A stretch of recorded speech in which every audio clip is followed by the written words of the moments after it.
Tony Miller uses lighting in Fleabag to add depth to his shots. By adding lighting in the background, it makes the space appear bigger. In the cafe, however, we see the main lighting source coming from the windows and see little internal lighting.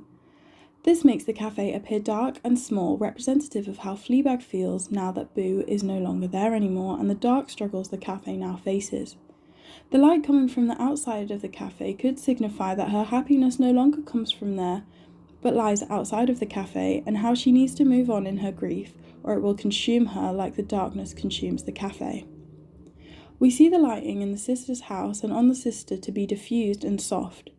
This represents how Fleabag views her sister as perfect and flawless. This contrasts the shot of Fleabag where she is pictured in harsh lighting that creates shadows.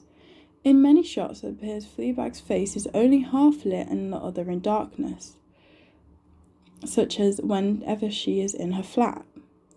This could represent Fleabag's conflict within herself of whether she is a good or a bad person because of what she did to Boo. In Series 1, Episode 6, red and white light can be seen on either side of Fleabag as her sister chooses not to believe her about the kiss.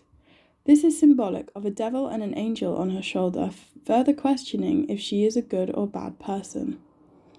These colours continue as she talks to her dad on the street. She is left in a red background, whereas her dad is lit in white light, signifying her being bad and seeking advice from her dad to be good and happy like him. It could also signify how he has gotten over the death of a loved one, her mother, whereas she is stuck in the grief of her mother and Boo. When Fleabag thinks back to certain memories of her friend Boo, we see in a warm, bright light. This signifies the warm and happy memories she has of her friend Boo, contrasting the dark, washed-out environment of the cafe now that she is gone.